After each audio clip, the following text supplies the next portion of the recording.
नमस्कार, इस समाचार बुलेटिन में आप सभी का स्वागत है। मैं हूं निखिल सिंह और शुरुआत करेंगे हेडलाइंस के साथ।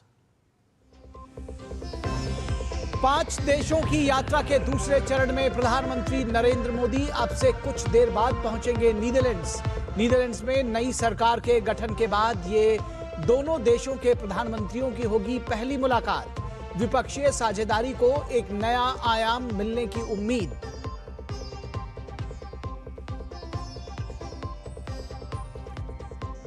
पीएम नरेंद्र मोदी की यात्रा से नई ऊंचाइयों पर भारत यूएई संबंध। $5 अरब के निवेश के साथ रक्षा, एलपीजी गैस आपूर्ति और रणनीतिक तेल भंडार संबंधी कई समझौते हुए। पीएम ने पश्चिमी एशिया में जारी संघर्ष का कूटनीति और संवाद से समाधान ढूंढने पर दिया जोर। सरकार द्वारा विदेश यात्रा पर किसी भी तरह के टैक्स, सेस या सरचार्ज लगाने की अफवाहों का प्रधानमंत्री नरेंद्र मोदी ने किया खंडन। कहा, विदेश यात्रा पर इस तरह की पाबंदियां लगाने का तो कोई सवाल ही नहीं। सरकार ईज ऑफ डूइंग बिजनेस और ईज ऑफ लिविंग को बेहतर बनाने के लिए प्रतिबद्ध। नीट यूजी 2026 री एग्जाम की नई तारीख घोषित। 21 जून को होगी परीक्षा। अगले साल से कंप्यूटर बेस्ड टेस्ट कराने का फैसला। नीट पेपर लीक मामले के मास्टरमाइंड को सीबीआई ने पुणे से किया गिरफ्तार। धार भोजशाला मामले में एमपी हाई कोर्ट की इंदौर बेंच का बड़ा फैसला। भोजशाला को माना वाग्देवी मंदिर, हिंदुओं को पूजा का अधिकार। मुस्लिम पक्ष ने फैसले पर जताई असहमति। सुप्रीम कोर्ट में चुनौती देने की कही बात। और नई दिल्ली में आयोजित 2 दिवसीय ब्रिक्स विदेश मंत्रियों की बैठक संपन्न। वैश्विक शासन और बहुपक्षीय प्रणाली में सुधार विषय पर हुई व्यापक चर्चा। कई देशों ने ब्रिक्स मंच पर भारत की सक्रिय और संतुलित नेतृत्व की भूमिका को सराहा।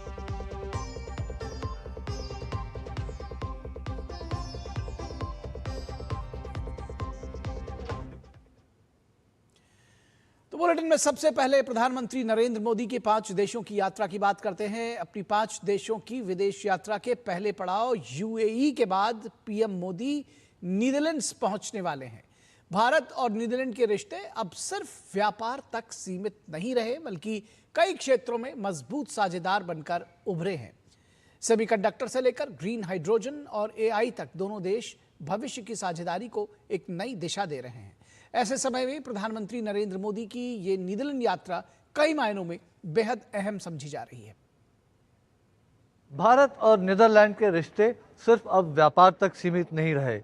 सेमीकंडक्टर से लेकर ग्रीन हाइड्रोजन और एआई तक अब ये रिश्ते भविष्य की नई साझेदारी, नई दिशा को तय कर रहे हैं। ऐसे में प्रधानमंत्री नरेंद्र मोदी की नीदरलैंड यात्रा कई मायनों में अहम मानी जा रही है। प्रधानमंत्री नरेंद्र मोदी शुक्रवार की देर रात नीदरलैंड पहुंचेंगे। यह पीएम मोदी की नीदरलैंड की दूसरी आधिकारिक यात्रा होगी। नीदरलैंड में नई सरकार के गठन के बाद यह दोनों देशों के प्रधानमंत्रियों की पहली मुलाकात होगी। यात्रा के दौरान प्रधानमंत्री मोदी नीदरलैंड के राजा विलियम अलेक्जेंडर और प्रधानमंत्री रॉब जेटन से भी मुलाकात करेंगे। इसके अलावा वे प्रमुख डच कंपनियों के सीईओ के साथ संवाद करेंगे और भारतीय समुदाय को भी संबोधित करेंगे। भारत और नीदरलैंड के बीच व्यापार और निवेश लगातार बढ़ रहा है। साल 2000 से अब तक भारत में नीदरलैंड से करीब $55 अरब का एफडीआई आया है। विशेष बात यह है कि इसमें से लगभग 70% निवेश साल 2015 के बाद हुआ है। 300 से ज्यादा डच कंपनियां भारत में मौजूद हैं। वहीं 300 से अधिक भारतीय कंपनियां भी नीदरलैंड में सक्रिय हैं। दोनों देशों के बीच भरोसेमंद साझेदारी का दायरा अब हाई टेक्नोलॉजी, जल प्रबंधन, कृषि और क्लीन एनर्जी जैसे क्षेत्रों तक पहुंच चुका है। विशेष रूप से सेमीकंडक्टर मिशन, आर्टिफिशियल इंटेलिजेंस और ग्रीन हाइड्रोजन जैसे उभरते क्षेत्रों में तकनीकी सहयोग पर इस यात्रा के दौरान खास जोर रहेगा। अभी हाल के वर्षों में जो नए जो सेक्टर्स हैं, जैसे कि सेमीकंडक्टर्स है, जैसे क्लीन एनर्जी है, जैसे कि ग्रीन हाइड्रोजन है या फिर एआई है, सो इन विषयों में भी बहुत सारी प्रगति हो रही है। तो मैं आशा करता हूं कि इस यात्रा के दौरान हमारे शीर्ष नेताओं को यह मौका मिलेगा कि हमारे जो बायलैटरल रिलेशंस हैं उनको इन नई दिशाओं में ले जाने के लिए क्या काम किया जा सकता है, उसके लिए हमें एक सही दिशा और निर्देश दे पाएंगे। भारत और नीदरलैंड आज एक दूसरे के भरोसेमंद आर्थिक और रणनीतिक साझेदार बन चुके हैं। निवेश, टेक्नोलॉजी, इनोवेशन के क्षेत्र में बढ़ता यह सहयोग वैश्विक परिदृश्य में दोनों देशों की भूमिका को और मजबूत कर रहा है।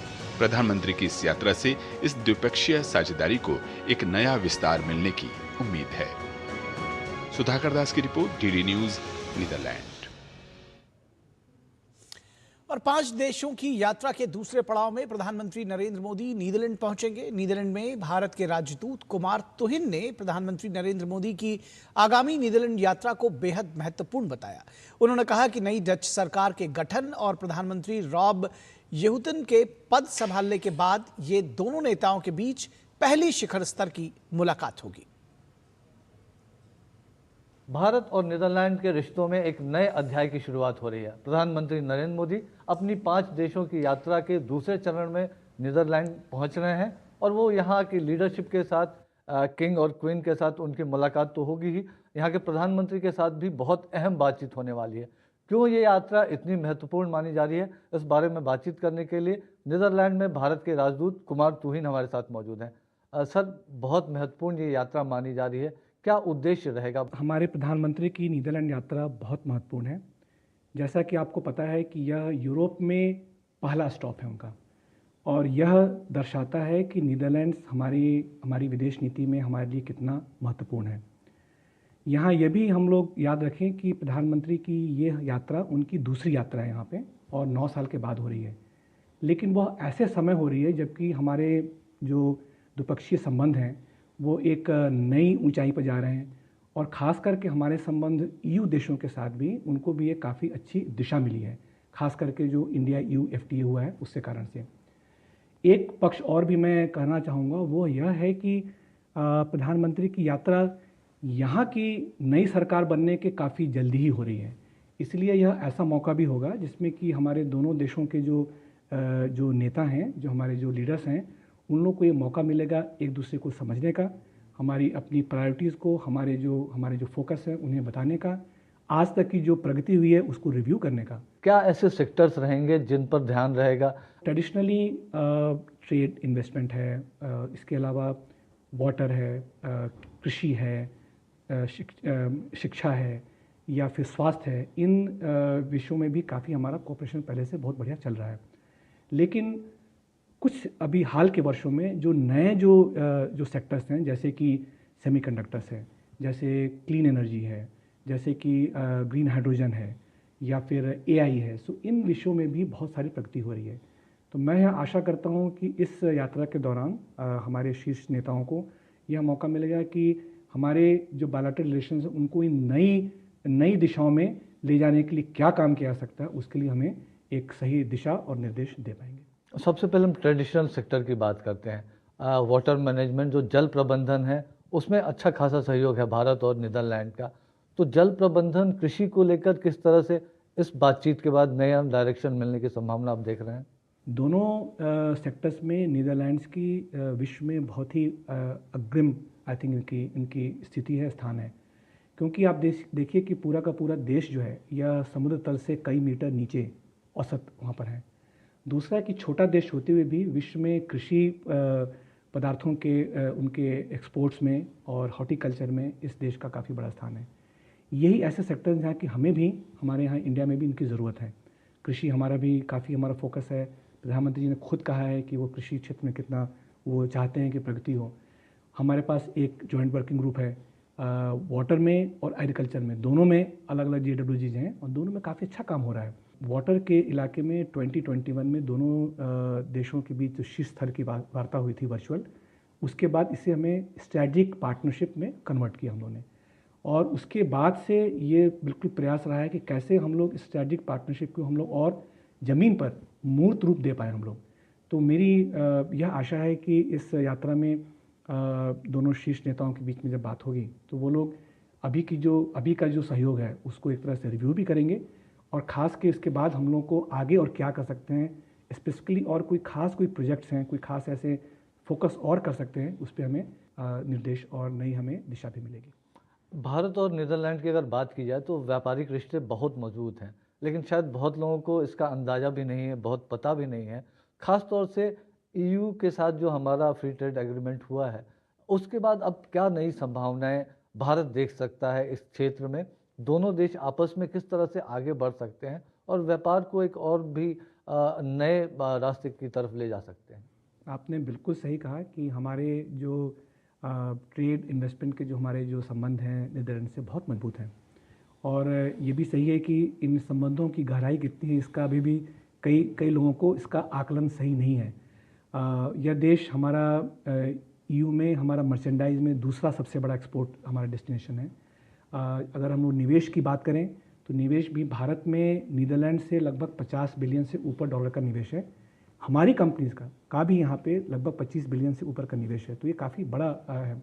इसके अलावा आपने सही कहा कि इंडिया यू एफटीए के बाद में इस देश की स्थिति, बिकॉज यहाँ पे रॉटरडम एक ऐसा पोर्ट है जहाँ से, जो कि अगर मैं कहूँ कि ये गेटवे है यूरोप का, वो बिल्कुल सही होगा, क्योंकि बहुत सारा ट्रेड और जो इन्वेस्टमेंट है, चीज़ें जो हैं यूरोप में जाती हैं, इसके जरिए जाती हैं।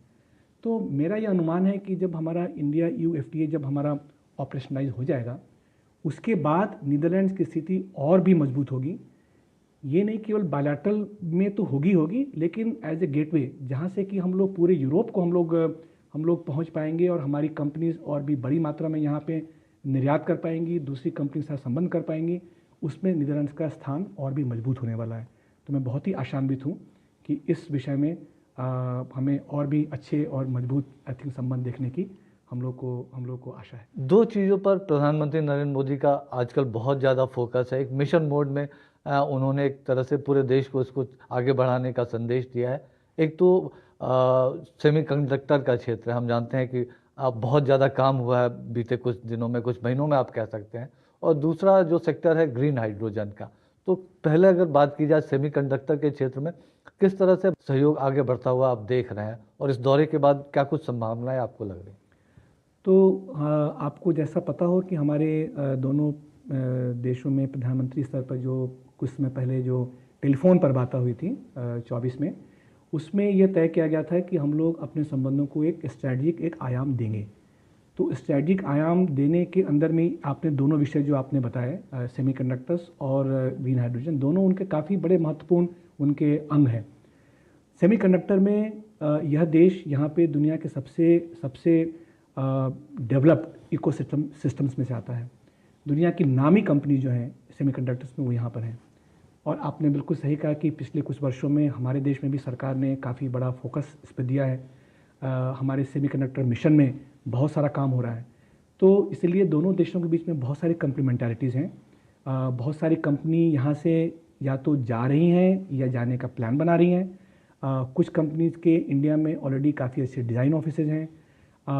जब हमारा पिछले साल जो सेमीकॉन हमारा जो हमारा एग्जीबिशन हुआ था, हमारा कॉन्फ्रेंस हुई थी, उसमें भी यहाँ से काफ़ी बड़ा डेलीगेशन गया था।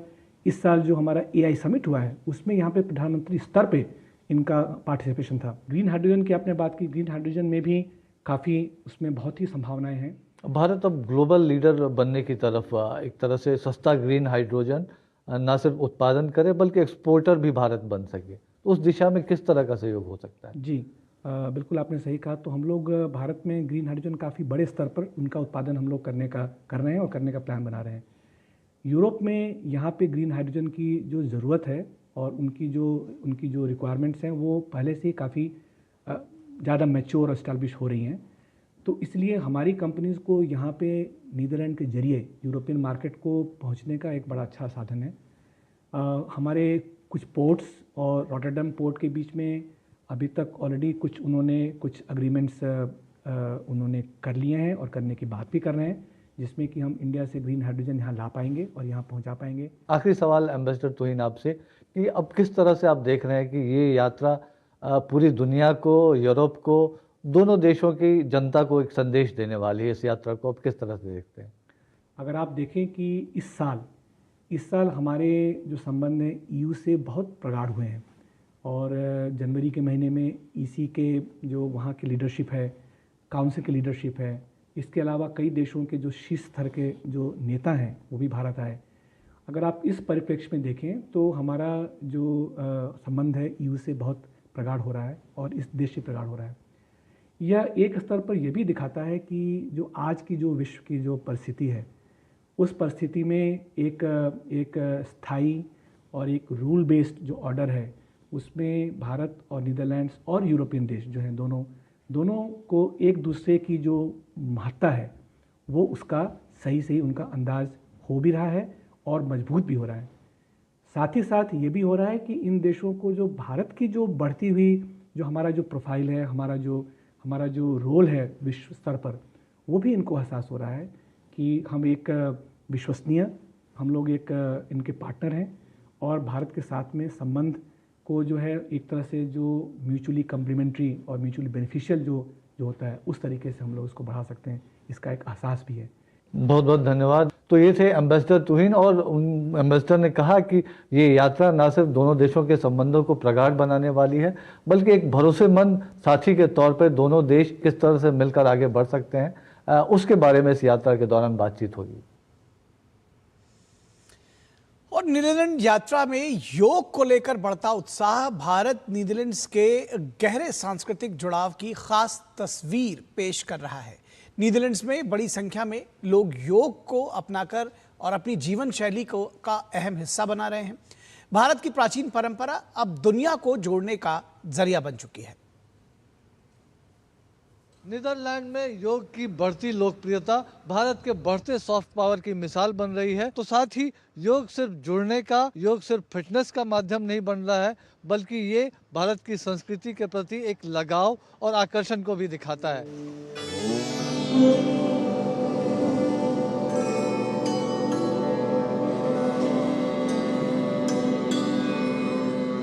I was very inspired by the authentic way of doing yoga, with a mix of action and relaxation, and that it calms your mind.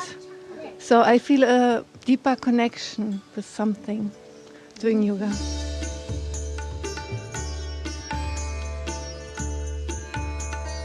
I was inspired at first by seeing people doing yoga, I think, and then I liked that I didn't have to go outside to do a lot of movements, but I could also do it at home. I didn't know anything more than just some asanas and in a way a physical exercise, I guess. And so when I started to deepen my practice and to learn more about theory, and that has a direct connection to Indian culture. I've been to Mumbai quite a number of times, and I've never been to a yoga class, so first time. So I'm enjoying a yoga class as much as I enjoy Indian food.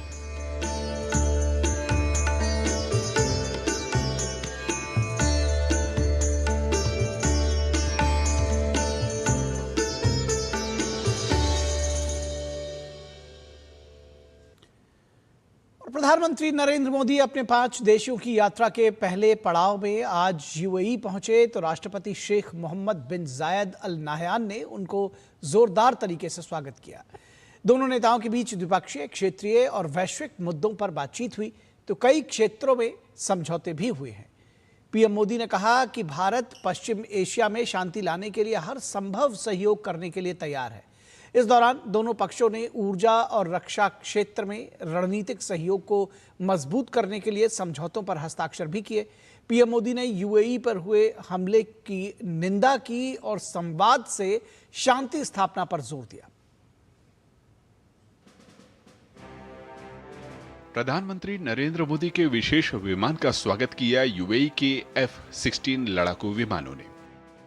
आज भी जिस प्रकार से आपकी वायुसेना के जहाजों ने एस्कॉर्ट किया, ये भारत के लोगों का सम्मान है। यूएई की अपनी 8वीं यात्रा पर प्रधानमंत्री मोदी जैसे ही अबू धाबी के हवाई अड्डे पर पहुंचे, वहां गर्मजोशी के साथ यूएई के राष्ट्रपति शेख मोहम्मद बिन जायद अल नाहयान ने उनका स्वागत किया। गार्ड ऑफ ऑनर और उसके बाद दोनों ही देशों के बीच प्रतिनिधिमंडल स्तर की वार्ता। प्रधानमंत्री मोदी ने अपने शुरुआती वक्तव्य में यूएई पर हाल में हुए हमलों की कड़ी निंदा की और उन्हें पूरी तरह से अस्वीकार्य बताया। यूएई पर हुए हमलों की हम कठोर निंदा करते हैं। यूएई को जिस तरह निशाना बनाया गया है, ये किसी भी रूप में स्वीकार्य नहीं है। ब्रदर, इन कठिन परिस्थितियों में आपने जिस संयम,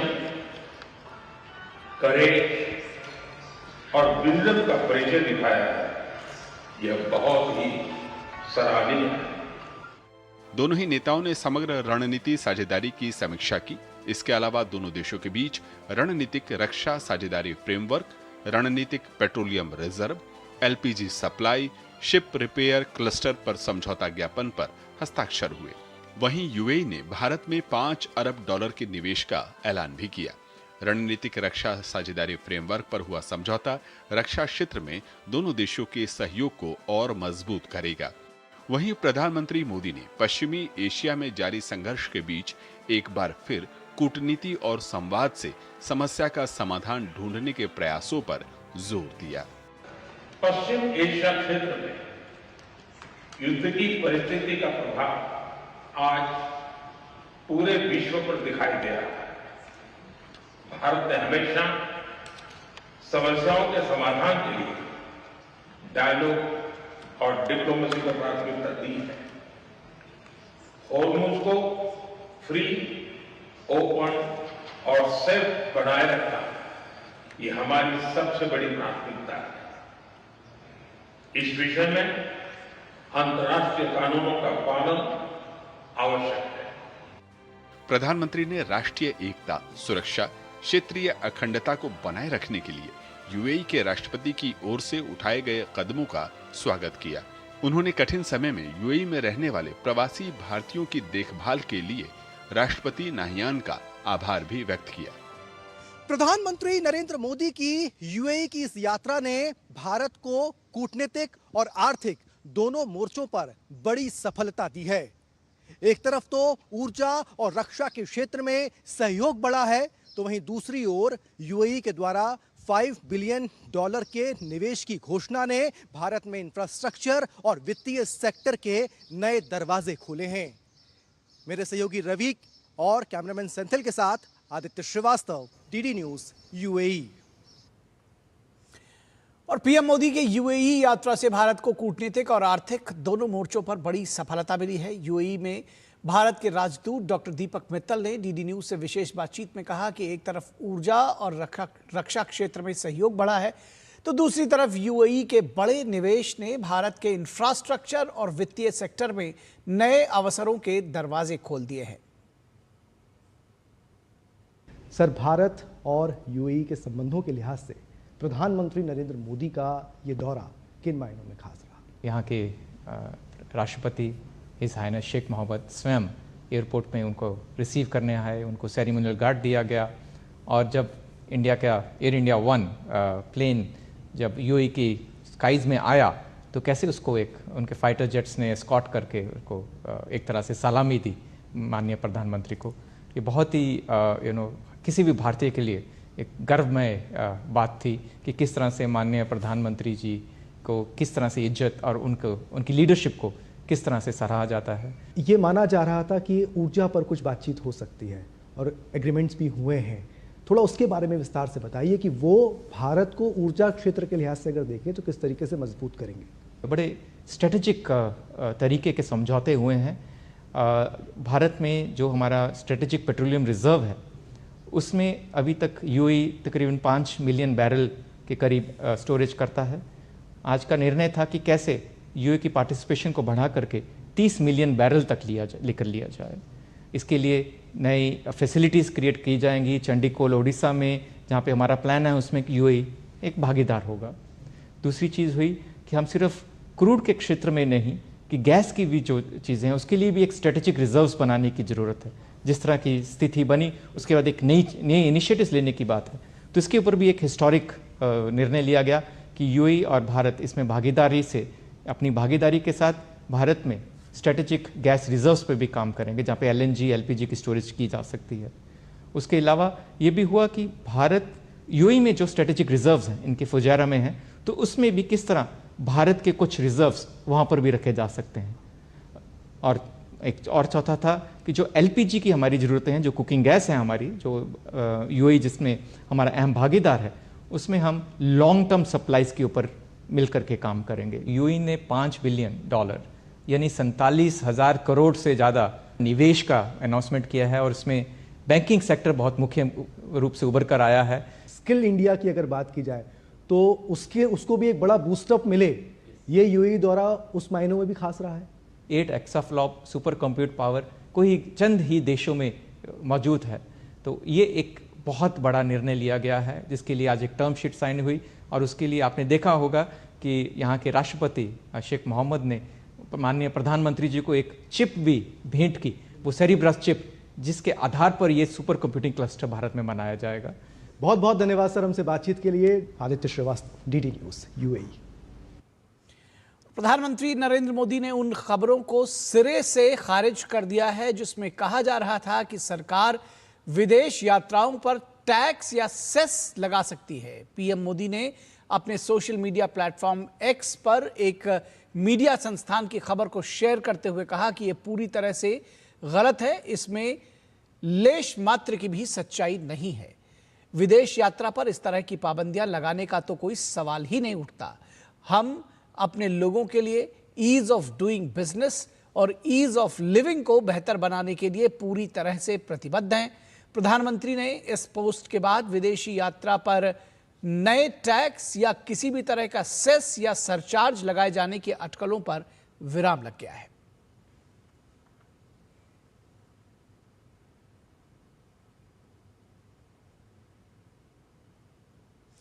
तो विदेश यात्रा पर किसी भी तरह की टैक्स नहीं लगेंगे, इन अफवाहों को प्रधानमंत्री ने खारिज किया।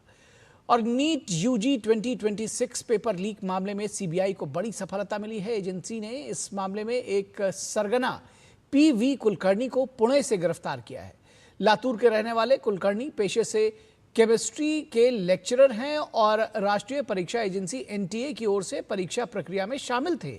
जांच में सामने आया है कि उन्हें प्रश्न पत्रों तक पहुंच प्राप्त थी। सीबीआई के अनुसार अप्रैल 2026 के अंतिम सप्ताह में कुलकर्णी ने सह आरोपी मनीषा बाघमारे के साथ मिलकर कुछ छात्रों को इकट्ठा किया और पुणे स्थित अपने आवास पर विशेष कोचिंग कक्षाएं आयोजित की। इन कक्षाओं के दौरान उन्होंने छात्रों को प्रश्न, विकल्प और सही उत्तर बोलकर लिखवाए। छात्रों ने इन प्रश्नों को अपनी नोटबुक में हाथ से लिखा था। जांच एजेंसियों का दावा है कि ये प्रश्न 3 मई 2026 को आयोजित वास्तविक नीट यूजी परीक्षा के प्रश्न पत्र से हूबहू मेल खाते हैं।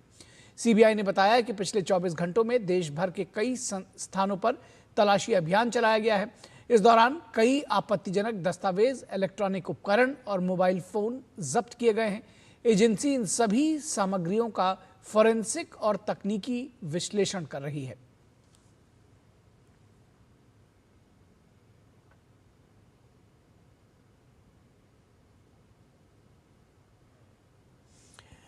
और नीट यूजी 2026 पुनर्परीक्षा को लेकर लाखों छात्रों का दरअसल इंतजार अब खत्म हो गया है। पेपर लीक विवाद के बाद रद्द हुई परीक्षा अब 21 जून को दोबारा आयोजित होगी।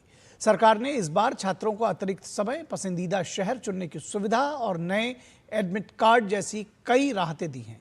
वहीं केंद्रीय शिक्षा मंत्री धर्मेंद्र प्रधान ने परीक्षा माफियाओं को कड़ी चेतावनी देते हुए साफ किया है कि छात्रों के भविष्य से किसी भी तरह का खिलवाड़ बर्दाश्त नहीं किया जाएगा। साथ ही 2027 से नीट परीक्षा पूरी तरह से कंप्यूटर आधारित करने का भी बड़ा फैसला लिया गया है। लाखों मेडिकल अभ्यर्थियों का इंतजार खत्म हुआ। पेपर लीक विवाद के बाद रद्द हुई नीट यूजी 2026 की परीक्षा की नई तारीख का ऐलान हो गया है। आगामी 21 जून को फिर से नीट की परीक्षा आयोजित होगी। नई तारीख के ऐलान के साथ इस बार छात्रों के लिए सरकार ने कई बड़ी राहतों का ऐलान किया है। इस बार छात्रों को 1 सप्ताह तक अपनी पसंद के शहर का चुनाव करने का विकल्प मिलेगा।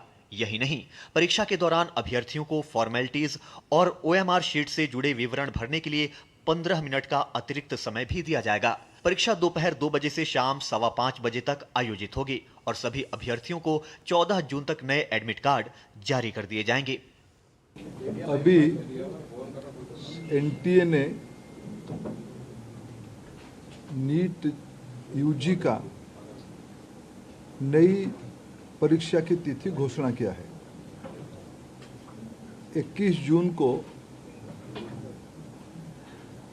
री एग्जामिनेशन की डेट घोषणा की है।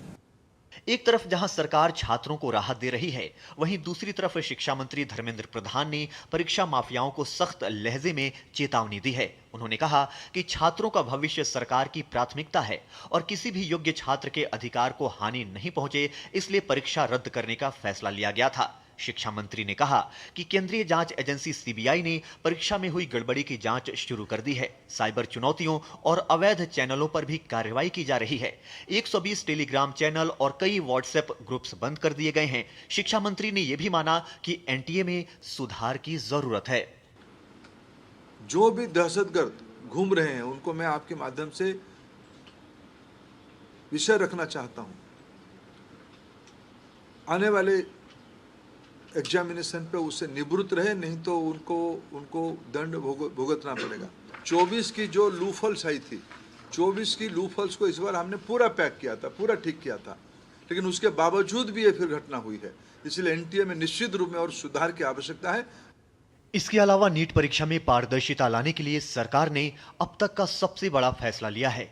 धर्मेंद्र प्रधान ने एक बड़ा ऐलान करते हुए कहा कि अगले साल यानी 2027 से नीट की परीक्षा पूरी तरह से कंप्यूटर बेस्ड टेस्ट में होगी, जिससे भविष्य में पेपर लीक जैसी घटनाओं पर लगाम लगाई जा सके। शिक्षा विशेषज्ञों ने सरकार के इस फैसले का स्वागत किया है। पहले बात है कि ये बहुत सिक्योर हैं, और दूसरा किसी कारण से टेक्निकल ग्लिच हो, किसी कारण से किसी सेंटर में एग्ज़ाम को कुछ दिक्कत है तो ये प्रॉब्लम लोकलाइज्ड हो जाएगा और ये पर्टिकुलर सेंटर में आप रीटेस्ट कर सकते हैं और पूरा देश का टेस्ट को कैंसिल करने का ज़रूरत नहीं पड़ेगा। इसलिए मैं बहुत वेलकम करता हूं कि ऑनरेबल मिनिस्ट्री ऑफ एजुकेशन ने अनाउंस किया कि आगे सालों में NEET will be computer based test. बहरहाल सरकार की कोशिश है कि इस बार बिना किसी चूक के परीक्षा को निष्पक्ष तरीके से संपन्न कराया जाए। चंद्रशेखर और निशांत सौरभ के साथ ब्यूरो रिपोर्ट, डीडी न्यूज। और मध्य प्रदेश के धार स्थित ऐतिहासिक भोजशाला कमाल मौला मस्जिद विवाद में आज इंदौर हाईकोर्ट ने बड़ा फैसला सुनाया है। अदालत ने हिंदू पक्ष के दावों को स्वीकार करते हुए भोजशाला परिसर को देवी वाग्देवी यानी मां सरस्वती का मंदिर माना है और वहां नमाज की अनुमति को निरस्त कर दिया है। अदालत ने एएसआई के वैज्ञानिक सर्वे रिपोर्ट, स्थापत्य अवशेषों और ऐतिहासिक साक्ष्यों को हिंदू पक्ष के दावों के समर्थन में महत्वपूर्ण माना। फैसले के बाद जहां हिंदू संगठनों में उत्साह है, वहीं मुस्लिम पक्ष ने इसे सुप्रीम कोर्ट में चुनौती देने की बात कही है। प्रदेश भर में सुरक्षा व्यवस्था भी बढ़ा दी गई है। धार की ऐतिहासिक भोजशाला, जहां वर्षों से इतिहास, आस्था और अधिकारों की कानूनी लड़ाई चल रही थी, उस मामले में अब इंदौर हाईकोर्ट ने बड़ा फैसला सुना दिया है। हाईकोर्ट की इंदौर बेंच ने अपने फैसले में भोजशाला परिसर को वाग्देवी मंदिर माना है। भोजशाला विवाद पर हाईकोर्ट ने ऐतिहासिक फैसला सुनाते हुए इसे वाग्देवी यानी मां सरस्वती का मंदिर माना है। अदालत ने हिंदू पक्ष को पूजा अर्चना का अधिकार देते हुए साफ किया कि परिसर का नियंत्रण अब पूरी तरह एएसआई के पास रहेगा। अदालत ने कहा कि एएसआई की वैज्ञानिक सर्वे रिपोर्ट, स्थापत्य अवशेष, शिलालेख और ऐतिहासिक साक्ष्य हिंदू पक्ष के दावों की पुष्टि करते हैं। कोर्ट ने 7 अप्रैल 2003 के उस एएसआई आदेश को भी आंशिक रूप से निरस्त कर दिया, जिसमें मुस्लिम पक्ष को नमाज की अनुमति दी गई थी। अदालत ने साफ कहा कि अब भोजशाला परिसर में हिंदू पक्ष को पूजा अर्चना का अधिकार रहेगा। अदालत ने केंद्र सरकार से लंदन के संग्रहालय में रखी देवी वाग्देवी की प्रतिमा को वापस लाने के अनुरोध पर विचार करने को भी कहा है। ऑनरेबल इंदौर हाईकोर्ट ने जो एएसआई का 7 अप्रैल 2003 का ऑर्डर है उसको पार्शियली क्वैश किया है और हिंदू समाज के लोगों को वहां पे पूजा पाठ का अधिकार दिया है। कोर्ट ने भोजशाला कॉम्प्लेक्स को राजा भोज का माना है, एक सरस्वती स्कूल माना है लर्निंग का। अदालत के फैसले के बाद धार सहित पूरे प्रदेश में सुरक्षा व्यवस्था बढ़ा दी गई है। संवेदनशील इलाकों में अतिरिक्त पुलिस बल तैनात किए गए हैं और सोशल मीडिया पर भी प्रशासन की नजर बनी हुई है। हिंदू संगठनों ने अदालत के फैसले का स्वागत करते हुए इसे ऐतिहासिक बताया है, तो वहीं मुस्लिम पक्ष ने फैसले पर असहमति जताते हुए सुप्रीम कोर्ट में चुनौती देने की बात कही है। हिंदू समाज के लिए अविस्मरणीय दिन है, ऐतिहासिक दिन है। श्री राम जन्मभूमि अयोध्या के फैसले के बाद ये ऐसा भोजशाला का दूसरा फैसला है जिसमें हिंदू समाज की माननीय न्यायालय के माध्यम से सीधी जीत हुई है। यकीन था कि फैसला हमारे पक्ष में ही आएगा और अभी देखते हैं, समीक्षा करते हैं क्या होता है। अगर खिलाफ लगेगा तो माननीय हाईकोर्ट का सम्मान करते हुए सुप्रीम कोर्ट में अपील जरूर करेंगे। इस फैसले के बाद भोजशाला परिसर के बाहर श्रद्धालु बेहद उत्साहित नजर आए। राजा भोज की नगरी धार में स्थित भोजशाला भारतीय इतिहास और स्थापत्य का बेहद महत्वपूर्ण केंद्र मानी जाती है। माना जाता है कि परमार वंश के राजा भोज ने यहाँ संस्कृत और विद्या के केंद्र की स्थापना की थी। वर्षों से ये विवाद अदालत में चल रहा था कि भोजशाला का वास्तविक धार्मिक स्वरूप क्या है। इसी बीच वर्ष 2024 में भारतीय पुरातत्व सर्वेक्षण यानी ESI द्वारा 98 दिनों तक वैज्ञानिक सर्वेक्षण किया गया, जिसकी रिपोर्ट कोर्ट में पेश की गई। हिंदू पक्ष ने सर्वे में मंदिर संबंधी अवशेष, स्तंभ, शिलालेख और देवी वाग देवी से जुड़े प्रमाण मिलने का दावा किया, जबकि मुस्लिम पक्ष ने रिपोर्ट की विश्वसनीयता पर सवाल उठाए। हालांकि करीब 2 दशक से अधिक समय से देश भर में चर्चा का केंद्र रहे इस विवाद पर आए फैसले ने एक नई कानूनी और ऐतिहासिक बहस को जन्म दे दिया है। अब सभी की नजरें इस बात पर होंगी कि आगे इस मामले में कानूनी प्रक्रिया किस दिशा में आगे बढ़ती है। ब्यूरो इनपुट के साथ श्रेयस द्विवेदी की रिपोर्ट, DD न्यूज। और अब बात चौथे भारत अफ्रीका फोरम शिखर सम्मेलन की।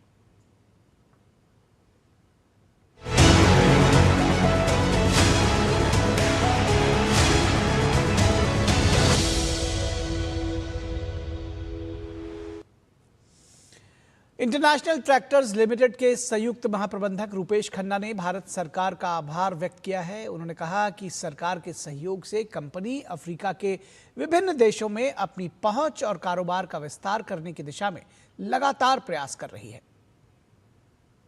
There are 54 countries in Africa and जितने नेचुरल रिसोर्सेज हैं वहाँ पे, और फॉर्चुनेटली इंडिया और अफ्रीका की रिलेशनशिप शुरू से बहुत अच्छी रही है। We are trying to penetrate into different countries in Africa. They have more opportunities than other continents, more than Europe or more than US, more than Latin America also. Africa is the only continent where most of the future lies. So this is what I would say, that I would like to really congratulate the Indian government. They have done a lot. और Seychelles के उच्चायुक्त Harry Xiao लालाटियाना ने कहा है कि वैश्विक स्तर पर चल रहे तनाव के मद्देनजर ग्लोबल साउथ के सभी देशों को मिलकर काम करने और सहयोग बढ़ाने की आवश्यकता है। Following the state visit of my president last February, it's very important. It's like a follow-up for what we have agreed during the visit, where the Seychelles program has been launched by the two leaders, and it covers a lot of areas which are very important for us, especially now with the geopolitics, the ongoing situation. We need to come together and solidify the South-South cooperation within the Global South India initiative. So I would like to take the opportunity to thank the government of India for. और Mohan energy corporation के निदेशक अमिताभ अग्रवाल ने कहा है कि सरकार की पहलों ने एशिया और अफ्रीका के बीच संवाद को प्रोत्साहित किया है और भारत के प्रति जागरूकता बढ़ाने में महत्वपूर्ण भूमिका निभाई है। साथ ही उन्होंने कहा कि बेहतर अवसंरचना ने राजनीति और व्यावसायिक संबंधों को और मजबूती दी है। This initiative, Government of India, has certainly improved communication between the two continents and knowledge about India in Africa in general, which of course has resulted in closer political as well as commercial relationships. My company has been fortunate to be working in Africa since 1979, and we have been benefited by the Government of India initiatives in terms of financing of Exim Bank and other financing as well. The Republic of Gambia के निदेशक एम्ब्रिमा म्बूबू ने कहा कि ये बैठक निवेश के नए और व्यापक अवसर तलाशने का एक प्रमुख मंच होगा। तेजी से बढ़ती भारत की अर्थव्यवस्था अफ्रीका के साथ मजबूत साझेदारी के साथ निवेशकों के लिए एक अत्यंत आकर्षक अवसर पेश करती है।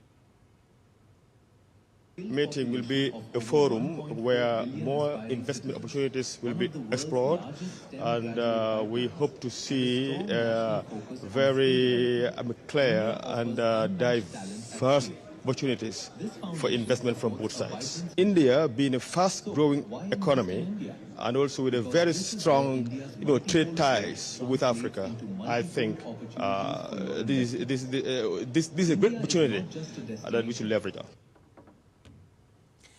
और पश्चिम बंगाल की राजनीति और प्रशासन में बड़े बदलावों के बीच आरजी कर मेडिकल कॉलेज में ट्रेनी महिला डॉक्टर से रेप और हत्या मामले में हीला हवाली पर कड़े फैसलों ने सियासी तापमान को और भी बढ़ा दिया है। राज्य में नई सरकार के तहत कई प्रशासनिक कार्रवाइयां सामने आ रही हैं, जिसमें वरिष्ठ पुलिस अधिकारियों के निलंबन और जांच के आदेश शामिल हैं। वहीं जेल सुरक्षा, सड़क पर नमाज और राजनीतिक इस्तीफे जैसे मुद्दे भी सुर्खियां बन रही हैं।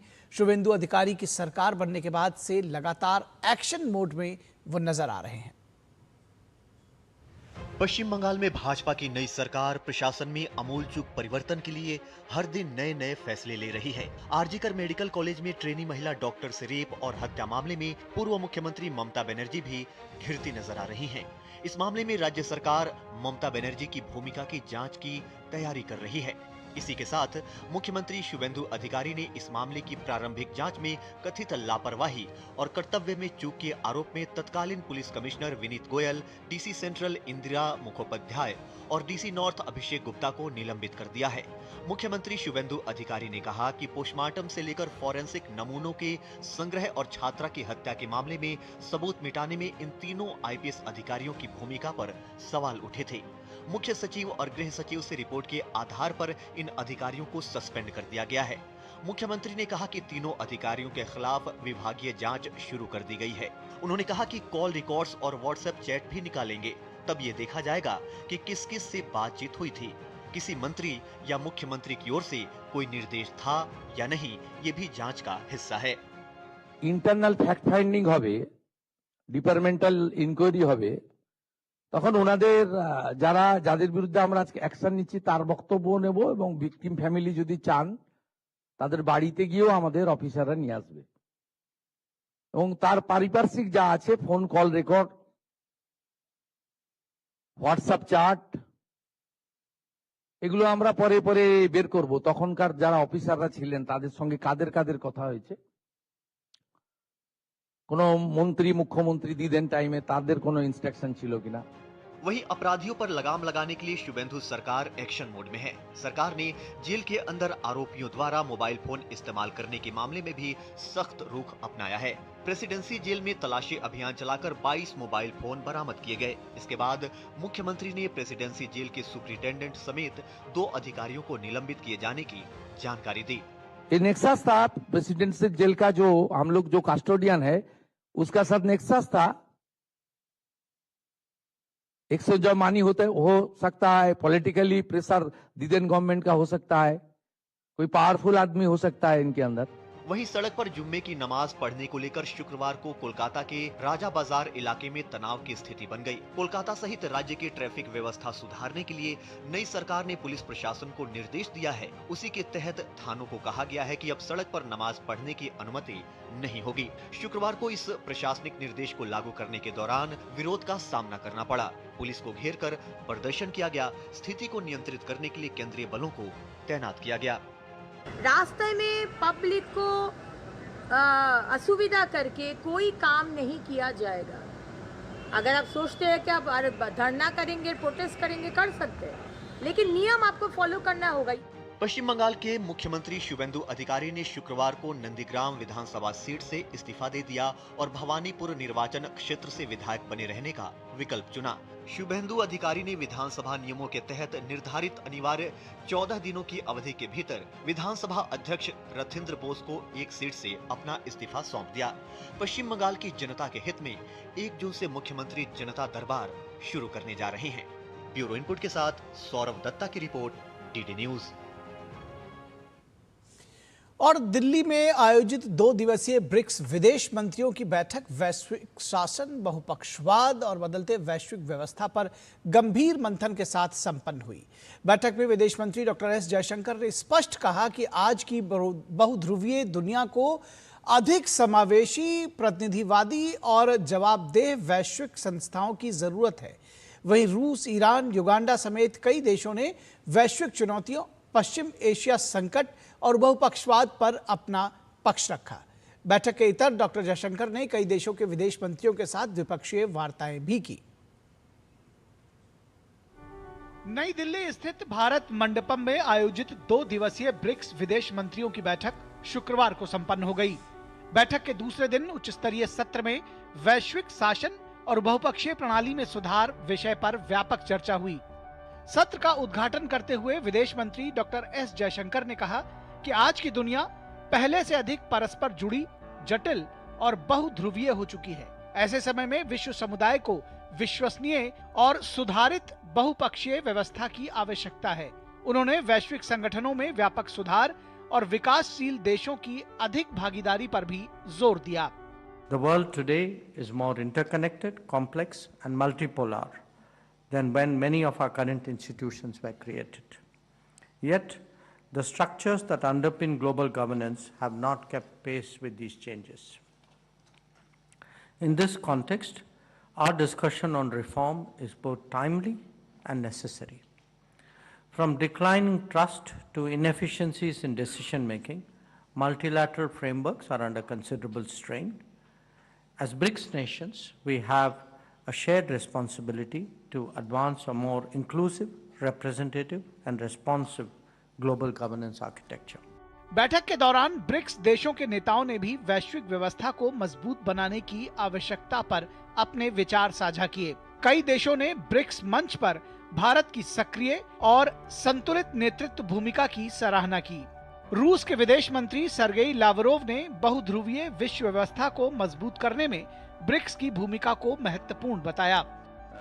मुझे नहीं लगता कि ब्रिक्स को मध्यस्थता करने वाला संगठन बनना चाहिए, बल्कि ब्रिक्स के अलग अलग सदस्यों को, खास तौर पर उन सदस्यों को जो यह पक्का करने में दिलचस्पी रखते हैं कि होर्मुज जलडमरू मध्य में जहाजों की आवाजाही में कोई दिक्कत न हो, इस दिशा में कदम उठाने चाहिए। वहीं ईरान के विदेश मंत्री अब्बास अरागची ने कहा कि ईरान से जुड़ी किसी भी चीज का कोई सैन्य समाधान नहीं है। We are now in the state of ceasefire, although it's very shaky, but we are trying to keep it in order to give diplomacy a chance, so a diplomatic solution, a negotiated solution can be found. As a matter of fact, there is no military solution to anything related to Iran. They have tested us times and again. We never bow to any pressure or threat. प्रधानमंत्री नरेंद्र मोदी इस वक्त Netherlands के अपने दौरे पर हैं और Netherlands वो पहुंच चुके हैं। वहां की तस्वीरें हम आपके साथ साझा कर रहे हैं। 5 देशों की यात्रा के दूसरे चरण में प्रधानमंत्री नरेंद्र मोदी नीदरलैंड्स पहुंचे हैं। एम्स्टर्डम के शिफोल हवाई अड्डे पर प्रधानमंत्री का बेहद गर्मजोशी से स्वागत किया गया है। प्रधानमंत्री का अभिनंदन रियर एडमिरल ने किया है। नीदरलैंड्स के विदेश मंत्री भी पीएम के स्वागत के लिए एयरपोर्ट पहुंचे। तो प्रधानमंत्री नरेंद्र मोदी अपनी नीदरलैंड्स की यात्रा के लिए पहुंच चुके हैं नीदरलैंड एम्स्टर्डम पे। ये तस्वीरें आप देख रहे हैं प्रधानमंत्री के आगमन की। और 5 देशों की यात्रा के दूसरे चरण में प्रधानमंत्री नीदरलैंड पहुंचे हैं। एम्स्टर्डम के शिफोल हवाई अड्डे पर प्रधानमंत्री का बेहद गर्मजोशी के साथ स्वागत किया गया। प्रधानमंत्री का अभिनंदन रियर एडमिरल ने किया। नीदरलैंड्स के विदेश मंत्री भी पीएम के स्वागत के लिए एयरपोर्ट पहुंचे हैं।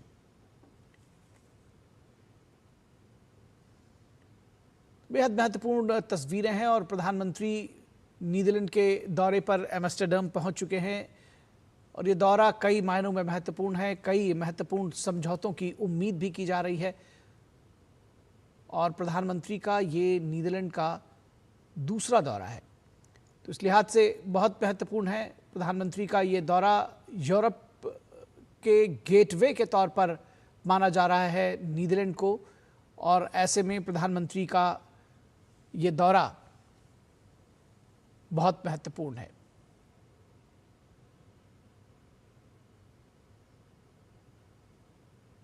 तो प्रधानमंत्री नरेंद्र मोदी नीदरलैंड पहुंच चुके हैं। यूएई के बाद दूसरा पड़ाव अपने 5 देशों की यात्रा का प्रधानमंत्री नीदरलैंड में है।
तो अपनी 5 देशों की विदेश यात्रा के पहले पड़ाव यूएई के बाद अब प्रधानमंत्री नरेंद्र मोदी नीदरलैंड्स पहुंच गए हैं। एम्स्टर्डम से ये तस्वीरें हम आपको दिखा रहे हैं। भारत और नीदरलैंड के रिश्ते अब सिर्फ व्यापार तक सीमित नहीं रहे हैं, बल्कि कई क्षेत्रों में मजबूत साझेदार बनकर उभरे हैं। सेमीकंडक्टर से लेकर ग्रीन हाइड्रोजन और एआई तक दोनों देश भविष्य की साझेदारी को नई दिशा दे रहे हैं। और ऐसे समय में प्रधानमंत्री नरेंद्र मोदी की ये नीदरलैंड्स यात्रा बहुत मायने रखती है, कई मायनों में अहम मानी जा रही है। और एम्स्टर्डम के शिफोल हवाई अड्डे पर प्रधानमंत्री का बेहद गर्मजोशी से स्वागत किया गया है। ये तस्वीरें आप देख रहे हैं। प्रधानमंत्री का अभिनंदन रियर एडमिरल ने किया और नीदरलैंड्स के विदेश मंत्री भी प्रधानमंत्री का स्वागत करने के लिए एयरपोर्ट पर मौजूद रहे। ये तस्वीरें आप देख रहे हैं। बेहद गर्मजोशी के साथ स्वागत किया गया है प्रधानमंत्री नरेंद्र मोदी का। तो सेमीकंडक्टर से लेकर ग्रीन हाइड्रोजन और एआई तक दोनों देश भविष्य की साझेदारी को नई दिशा दे रहे हैं। तो ऐसे समय में प्रधानमंत्री नरेंद्र मोदी की यह यात्रा बेहद महत्वपूर्ण, बेहद अहम मानी जा रही है। और प्रधानमंत्री नरेंद्र मोदी की ये दूसरी आधिकारिक यात्रा है। नीदरलैंड में नई सरकार के गठन के बाद ये दोनों देशों के प्रधानमंत्रियों की पहली मुलाकात होगी। चूंकि नई सरकार का गठन हुआ है और यात्रा के दौरान प्रधानमंत्री मोदी नीदरलैंड के राजा विलियम अलेक्जेंडर और प्रधानमंत्री रॉब जेटन के साथ भी मुलाकात करेंगे। और इसके अलावा पीएम मोदी प्रमुख डच कंपनियों के सीईओज के साथ संवाद करेंगे और भारतीय समुदाय के साथ भी संवाद का कार्यक्रम प्रधानमंत्री का है। भारतीय समुदाय को भी संबोधित करेंगे प्रधानमंत्री नरेंद्र मोदी। तो बहुआयामी है यह यात्रा, कई इसके आयाम हैं और कई मायनों में ये बेहद महत्वपूर्ण है। कई तरह के महत्वपूर्ण समझौते, खासतौर पर सेमीकंडक्टर और ग्रीन हाइड्रोजन के क्षेत्र में सहयोग पर उम्मीद की जा रही है। और अगर निवेश और व्यापार की बात करें तो भारत और नीदरलैंड बेहद करीबी सहयोगी हैं। भारत और नीदरलैंड के बीच व्यापार और निवेश लगातार बढ़ रहा है। साल 2000 से अब तक भारत ने नीदरलैंड में करीब $55 अरब का एफडीआई आया है। और विशेष बात यह है कि इनमें से 70% निवेश साल 2015 के बाद हुआ है।